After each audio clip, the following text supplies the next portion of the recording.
James Caldwell stepped out of his black sedan and into the biting chill of the evening air.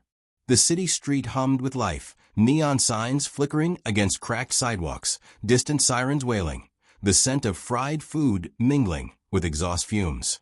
He pulled his coat tighter, not out of discomfort, but as part of the act. Tonight, he wasn't James Caldwell, CEO of Harvest Table.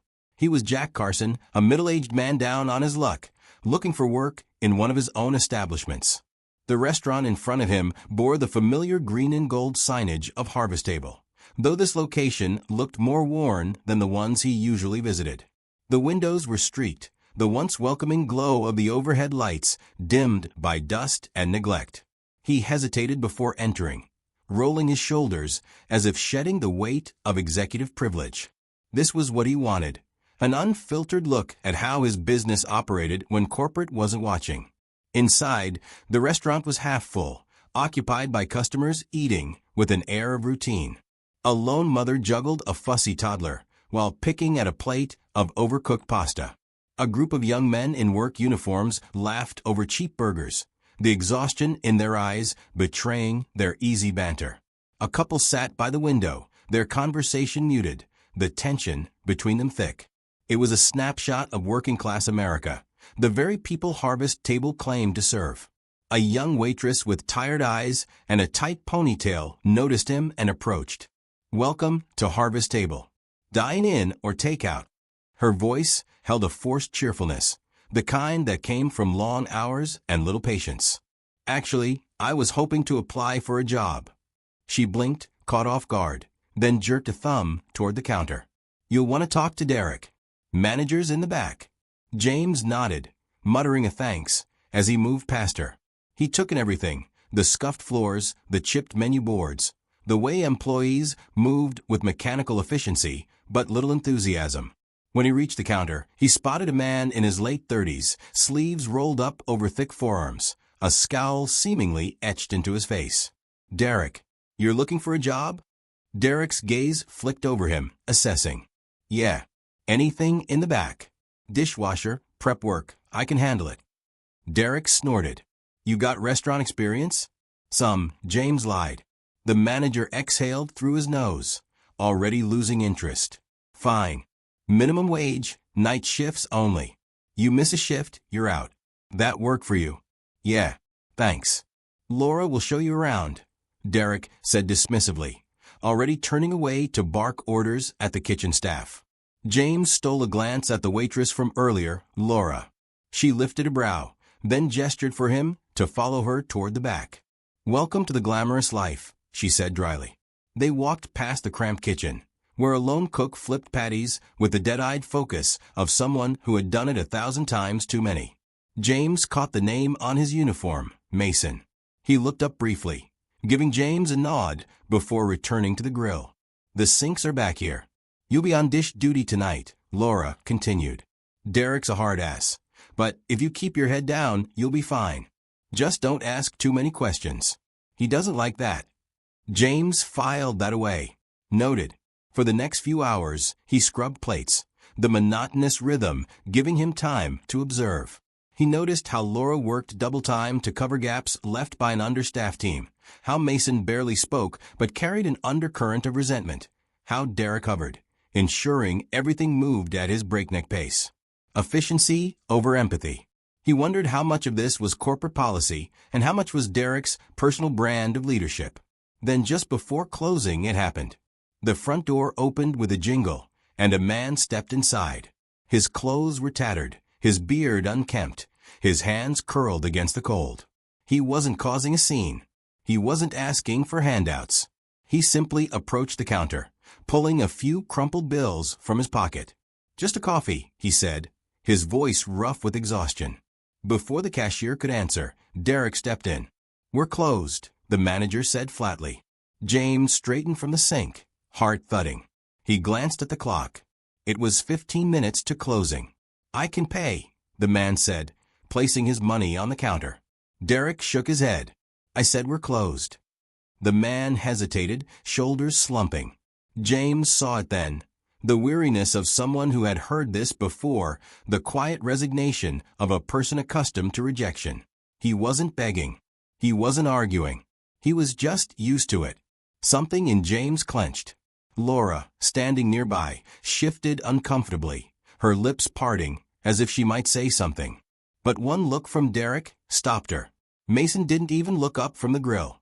James wanted to speak, wanted to do something, but he was still just Jack Carson, a nameless dishwasher. If he stepped in now, he would blow his cover. His hands gripped the counter's edge as the man nodded in silent defeat, picking up his money and shuffling toward the door. James watched him leave, the bell jingling softly behind him. And for the first time since he started this charade, he wondered if he could truly stay silent. James scrubbed at a plate, his knuckles whitening as he watched the door swing shut behind the homeless man. The echoes of Derek's cold dismissal lingered in the air, a silent indictment that no one dare challenge.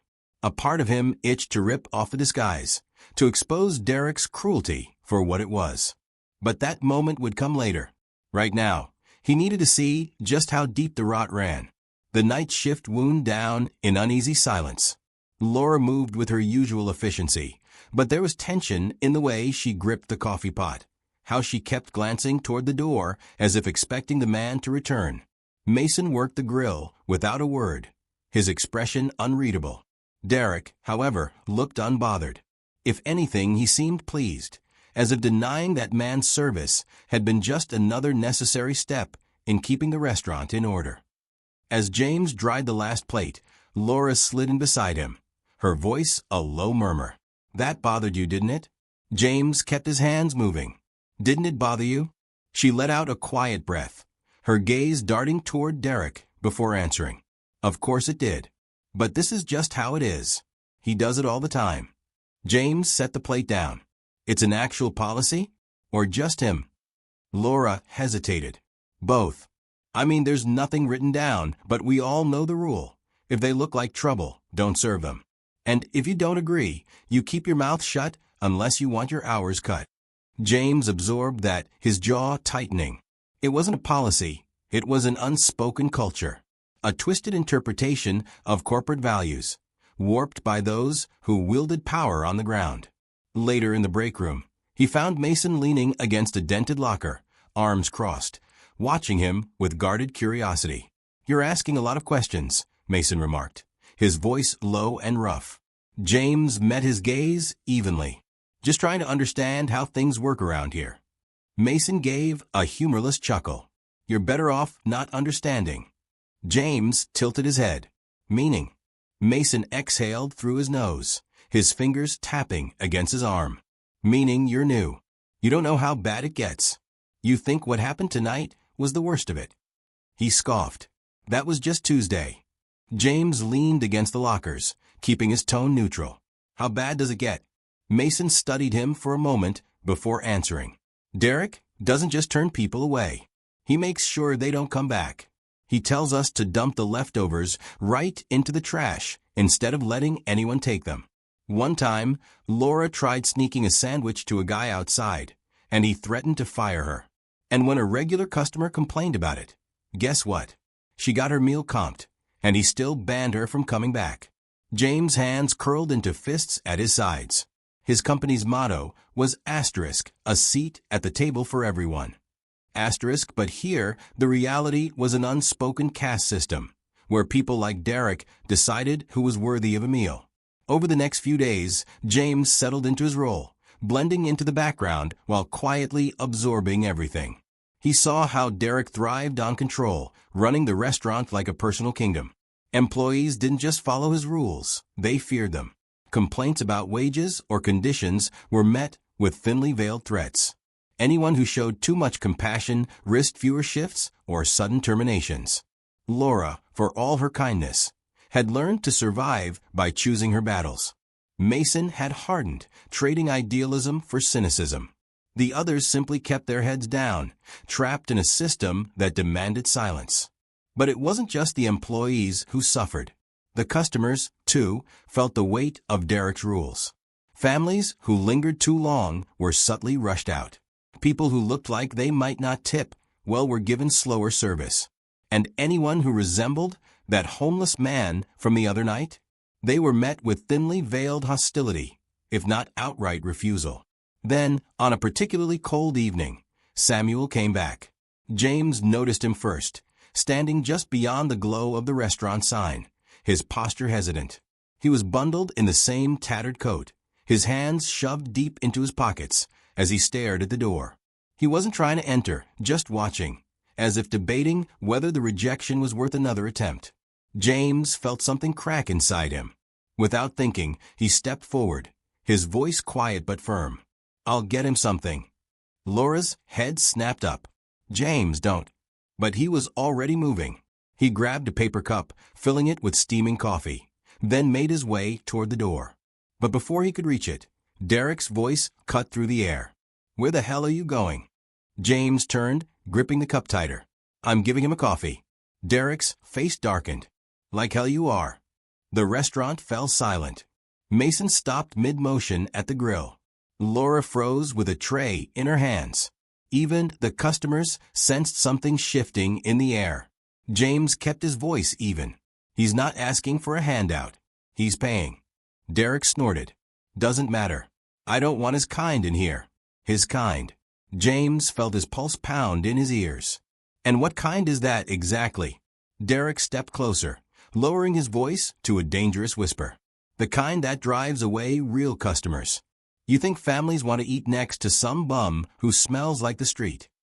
James stared at him, 1,000 responses fighting to be spoken. He thought about the carefully crafted branding his corporate team pushed, the smiling ads showcasing warmth and community. And here, standing in front of him, was the truth. Harvest Table, under Derek's rule, wasn't a place of welcome. It was a place of quiet exclusion. Slowly, deliberately, James looked down at the coffee in his hand. Then he turned back toward the door. Derek's voice snapped like a whip. "You step outside with that, and you can forget coming back in." A challenge. A test. James met his gaze, holding it. And then, without a word, he pushed open the door and walked out. The cold hit him immediately, but he barely noticed. Samuel blinked up at him in surprise as James extended the cup. "Here. It's on me." Samuel hesitated, then took it carefully, wrapping his hands around the warmth. "Thank you." James offered a small nod. He turned back toward the restaurant, the weight of what just happened settling in his chest. Through the window, he could see Derek still standing there, arms crossed, mouth set in a grim line. This wasn't just a problem with one man. This was a culture problem, one that had been allowed to fester in the absence of real oversight. And now, Derek had drawn a line in the sand. James had just crossed it. He knew, without a doubt, that the next confrontation would be inevitable. James knew he had made an enemy. The next morning, when he arrived for his shift, Derek's eyes followed him like a predator sizing up prey. There was no outburst, no immediate punishment, but the air around them was thick with unspoken warning. James had defied him, and Derek wasn't the type to let that go.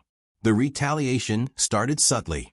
James found himself given the worst tasks: scrubbing grease-caked floors, hauling out heavy trash bags that leaked foul-smelling liquid onto his shoes. When the dinner rush hit, Derek made sure to send him running back and forth, demanding refills on supplies that didn't need refilling, assigning him grunt work that pulled him away from any real interaction with the others. James bore it all in silence, his anger simmering just beneath the surface. He wasn't here to play Derek's game. He was here to see the full truth of how his restaurant operated when no one from corporate was watching. And every cruel smirk, every unnecessary order, every barely disguised attempt to grind him down only reinforced what he already knew. Derek thrived on control. But the staff noticed. Laura threw him sympathetic glances when she thought Derek wasn't looking. Mason, usually indifferent to workplace drama, muttered under his breath when Derek sent James on yet another pointless errand. The quiet acts of rebellion were small, but they were there. A tension growing beneath the surface, ready to snap. It all came to a head 2 nights later. The restaurant was packed, every booth filled, every table occupied. The kitchen was running at full tilt, orders flying in faster than Mason could plate them. The air smelled of sizzling meat, fryer oil, and the sharp tang of stress. And then Samuel walked in. James saw him first. He wasn't standing hesitantly by the door this time. He walked in like he belonged, head high, eyes scanning the menu. He had a few crumpled bills in his hand, exact change for a meal. Laura hesitated behind the counter. Mason paused mid-motion at the grill. The entire staff seemed to hold their breath, waiting for what they knew was coming. Derek stepped forward, a slow, deliberate movement. His voice cut through the noise of the restaurant, loud enough for customers to hear. "I told you before, we don't serve people like you." Samuel stopped. His fingers tightened around his money, but he didn't move. James felt something snap inside him. He moved before he could think, striding toward the counter. "He's a paying customer," James said, his voice calm but unyielding. Derek turned to him with a sneer. "You don't make the rules here." James met his gaze head-on. "Neither do you." A flicker of something crossed Derek's face, something dangerously close to realization. The way James spoke, the certainty in his voice. Derek didn't know who he was dealing with yet, but he sensed that this wasn't just some desperate new hire challenging him. The restaurant had gone completely silent. Customers stared, forks halfway to their mouths, sensing that they were about to witness something far more interesting than their meals. Derek stepped closer, voice dropping low, meant only for James. "You want to lose your job over some bum?" James didn't flinch. "I'd rather lose my job than watch you keep yours." Derek's jaw clenched. Then, in one swift motion, he reached across the counter, grabbed Samuel's money, and tossed it onto the floor. The bills fluttered like fallen leaves, landing at Samuel's feet. "Pick it up and get out." A collective gasp rippled through the restaurant. James didn't hesitate. He bent down, scooped up the bills, and slammed them onto the counter. Then slowly, deliberately, he took a tray, grabbed a plate, and began assembling a meal. Nobody moved. The kitchen staff watched, frozen in place. Laura's hands trembled slightly as she reached for a drink cup, her knuckles white as she filled it with soda. Mason muttered something under his breath, a slow shake of his head, but he didn't look away. Derek's face turned an ugly shade of red. "Put that down." James placed the tray in front of Samuel. "Enjoy your meal." Samuel's eyes flickered with something close to disbelief. He hesitated, waiting for someone to rip the food away from him. When no one did, he slowly reached out, fingers brushing against the tray. Derek's patience snapped. He lunged forward, knocking the tray from the counter. The plate shattered, food splattering across the floor. A hush fell over the room, the weight of the act sinking in like a stone in water. James' fists curled at his sides. Derek exhaled heavily, straightening. "You're done here," he spat. "Get your things and get the hell out." James inhaled deeply, steadying himself. Then, slowly, he reached up and peeled off his name tag. For the first time since he had walked into this restaurant, he let the weight of who he really was settle onto his shoulders. He turned to the silent staff, to the stunned customers, to Laura, whose lips were parted in shock, and Mason, who stood rigid behind the grill. And then he looked back at Derek. "I don't need to get my things," he said, voice even. "But you do." Derek's brows furrowed. "What the hell are you talking about?" James straightened. The exhaustion of weeks spent watching this place decay, of witnessing the cruelty and rot take root under Derek's leadership, lifted like a veil. He let the words land like a hammer. "I own this restaurant."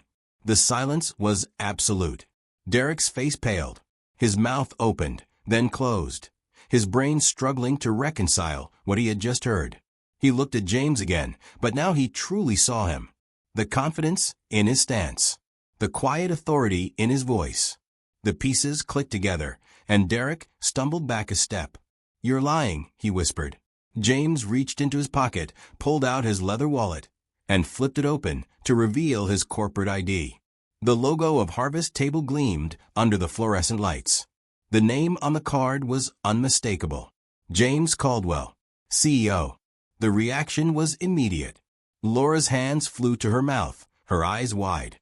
Mason let out a slow, disbelieving exhale, shaking his head in amazement. Customers murmured in hushed voices, phones appearing as a few started recording. Derek took another step back, his entire body rigid. James didn't let him finish. "You're fired. Get out." Derek's mouth worked, searching for words, searching for a way out. But there was none. James turned away from him, looking at the staff instead. "Things are going to change," he said, loud enough for everyone to hear. "Starting now." Samuel, still standing in the middle of it all, looked between James and the mess on the floor. He didn't say anything, but the expression in his eyes was clear. For the first time in a long while, he had been seen. Derek swallowed hard. He gave one last withering glare before storming toward the door, shoving past startled customers as he disappeared into the night. The second the door slammed shut behind him, the tension snapped. A slow ripple of whispers filled the room, employees exchanging glances, the weight of what had just happened settling into their bones. James exhaled, rolling his shoulders. This wasn't over. But for the first time since he had walked into this restaurant, he felt like he was finally in control. The restaurant remained frozen in the wake of Derek's departure. Conversations, once hushed whispers of disbelief, slowly swelled into a murmur of anticipation. James could feel the weight of every gaze, the unspoken question hanging in the air. What happens now? He turned to Samuel first. The older man stood stiffly, his hands still wrapped around the edges of his coat as if expecting to be tossed out once more. James knelt, scooping up the overturned tray and gathering the ruined food into a neat pile. Without a word, he motioned for Mason, who hesitated only briefly before grabbing a fresh plate. Laura, swallowing the lump in her throat, moved to prepare another drink. When the tray was full again, James placed it carefully in front of Samuel. "This one's on me," he said. "And so is every meal from now on, until you don't need me to cover it anymore." Samuel's throat bobbed as he looked down at the fresh meal, his fingers trembling. His lips parted, but whatever words he was searching for never came. Instead, he simply nodded and sat down at the nearest booth, the room parting around him as if granting him a sacred space. James straightened, surveying the employees. Derek's absence left a hole, but it was one that exposed something deeper, a fracture that had always been there. Fear, uncertainty, exhaustion. They weren't just relieved Derek was gone. They were waiting to see if the next boss would be any different. James met their eyes one by one. "I know you're all wondering what happens next," he said, his voice steady. "So let me be clear. This restaurant isn't going to be run by fear anymore." He let the words sink in before continuing. "No more cutting shifts as punishment. No more intimidation. No more throwing food away when it could go to someone who needs it." Laura's eyes shimmered, though she said nothing. Mason folded his arms, his head dipping in a small nod. Others exchanged quiet looks, but something in the room had shifted. A woman near the register, a customer who had watched the entire spectacle unfold, spoke up. "Are you really the CEO?" James turned toward her, lips twitching slightly. "I am." A man at a booth scoffed, shaking his head. "Then why the hell were you working here like the rest of them?" James considered the question before answering. "Because you don't understand something unless you see it for yourself. And I didn't just see a broken system tonight. I saw the people stuck in it." He glanced at Laura and Mason, at the servers still gripping their trays, at Samuel, who was eating in silence, careful not to draw too much attention to himself. "That's going to change." The murmurs grew, some skeptical, others intrigued. James knew words weren't enough. Change had to be felt, seen, lived. For the rest of the night, the restaurant continued operating as best it could, though the weight of what had just happened loomed over everything. James worked alongside them, but now the dynamic had shifted. Employees spoke a little freer. Customers watched with something closer to respect. When the last customer left and the doors were locked, James called for a staff meeting. They gathered in the dining area, some standing, others sinking into booths. Laura twisted a rag in her hands, Mason leaned against the counter, and the others simply waited. James folded his arms. "Tell me everything." There was a beat of hesitation. Then, slowly, they began to talk. About Derek's favoritism, how he manipulated the schedule to punish those who challenged him, how he pocketed tips from group orders, how food was wasted while employees went home hungry. James listened, nodding, filing away every detail. He didn't take notes. He didn't need to. The anger burning in his chest ensured he wouldn't forget a single word. By the time they finished, silence hung over the group, heavier than before. They had spoken their truth, but now they waited to see if anything would come of it. James exhaled. First thing tomorrow, corporate is coming in. There's going to be a full audit of everything Derek did here. Wages, hours, finances. If you were cheated, you'll be compensated. If you were mistreated, we'll make it right. He met their gazes. And if any of you want to walk away, I won't stop you. But if you stay, I promise you won't regret it. Laura blinked rapidly, pressing the rag to her lips. Mason gave a quiet chuckle, shaking his head as if in disbelief. Guess I'll stick around then, Mason said. Laura nodded. Me too. One by one, the others agreed. James let out a slow breath. This wasn't over. Not by a long shot. Fixing a restaurant was one thing. Fixing the culture that had allowed Derek to thrive was another. But as he looked around at the people willing to stay, to fight for something better, he knew one thing for certain. Change had already begun.